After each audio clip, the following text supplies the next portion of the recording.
I understand that you're participating in, what is it, some sort of workshop that's going to be at the Mandarin, and what is going to happen there? We have had 1 week of a sort of training program, you could say. We have had some discussion about the child perspective in the court proceedings. We have had several lessons and discussions about how to communicate with children, and we have also had exchange of knowledge how to use child impact analysis in every decision you make when it comes to a child. So we exchange knowledge, but we also try to give the information we have from Sweden, how we work, and structures, models, how to work to be better aware of the needs of children and of course the rights, because the UN Convention on the Rights of the Child is a human rights document. It's not only to be kind to children, it's actually human rights. But I think something that the Ombudsman has been emphasizing all the time and throughout this project is that to be promoting children's rights, it's really about changing the mindset. And it's not always about having a lot of resources available for working with children, but it's really about having a different approach and be aware that you have to listen to the child to learn what is the child's priorities, and not just because you are a grown-up think that you immediately knows what is best for the child. And it's really a change of mindset, and I think that has been going through all of the discussions.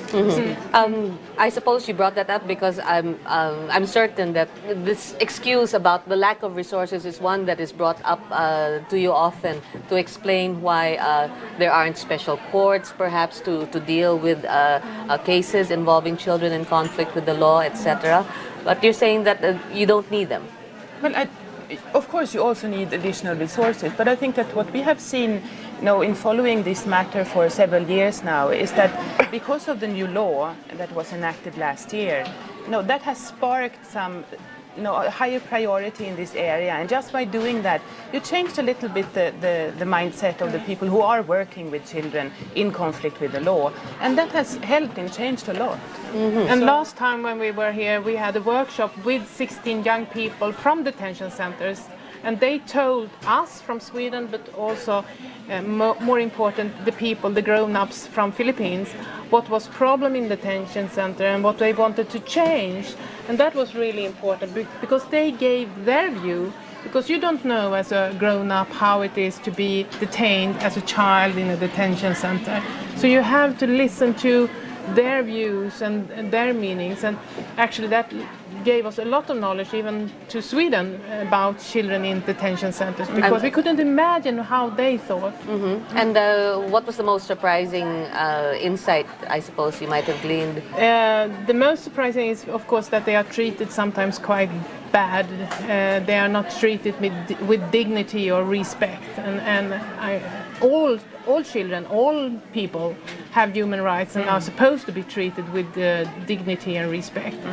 And they also wanted to have more time for visitors, and we all thought they meant their parents, but we got the information that several of them have babies themselves, so they wanted their kids to be able to visit them. And if you want to cut the chain, not having the next generation of criminals, of course you must think of the children and give them the good relation, even though the young mothers and fathers are detained.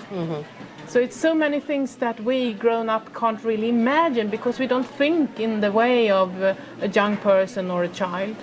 And so who are you talking to? Is it the Commission on Human Rights? Yes. That's, okay. Our partner is the Commission of Human Rights, and they also need much more of resources for working with children's rights, because today they have a small unit with 2 people working for these issues, and I mean, you have so many children in your country, so you would need much more resources to work with human rights for children. And this unit is something that I suppose, is there some funding that's going towards this to be able to strengthen it? Is that one of the objectives? They need more money to have a stronger child rights unit. Child rights center. Okay, and the Child Rights Center's job is essentially to be the conduit with other government agencies, or They are working now with local representatives, and that's the people who have been gathering here in Manila this week that we have tried to have a trainee program for, and those we have been cooperating with during the week. So it's a lot of people working on local level who have been trained and also have been discussing how to handle this, and they also have sort of guidelines now how to work with children's rights in the local level, and they have been so active and engaged, so I do believe that there will be changes. Now, the ambassador here was quick to credit it as a personal initiative that this partnership or this tie-up actually came to fruition. But so does this mean that Sweden doesn't, has no other partnerships of this sort with other countries? Sweden as a country has a lot of partnerships, but the Children's Ombudsman is actually a very small office in Stockholm, and we have just 2 more development projects, and Philippines is actually one of the biggest cooperation we have. Well, but that's more because we are a small authority. But well, that means that we are just extremely lucky to have been able, I guess, to work something like this out. Any announcements that you want to make while you are while we're on television and while you will still be in town? Is there anything that the public might be interested perhaps to attend? Is there some invitation that you'd like to be able to extend? To attend?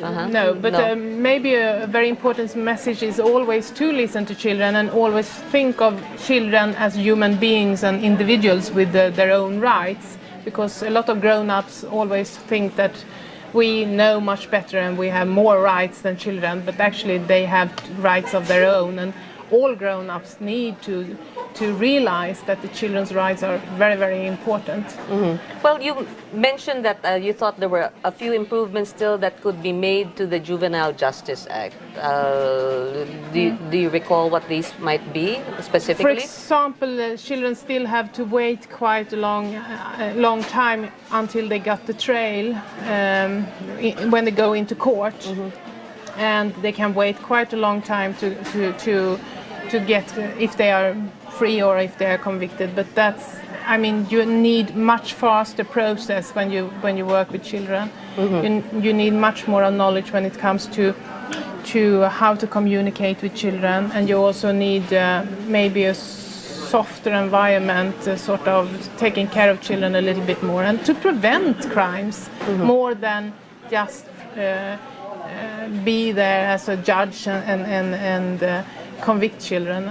You need to have a preventive attitude to try to help children in a very early stage, because then you save a lot of money and you also save a lot of problems. Yes, and of course in a country like the Philippines, where you have 25% are 10 years or younger, the children, they are the future of this country. So if you invest in them now and you make sure that their rights are protected, of course this will be a much better society in the future. Okay. And that's true also for Sweden, even though our proportion of children are not so big as here. Yes. All right. So yes, I will take that as a very specific suggestion, that the period before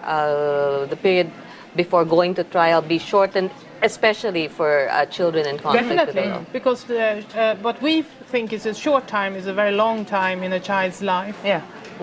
Very good, and a very good point, and thank you very much for sharing this and other things with us today. Thank you, Ambassador Markovic and Attorney Nibay, for joining us today. That's Take One. I'm Twink Makaraig. Top stories up next. Please stay tuned.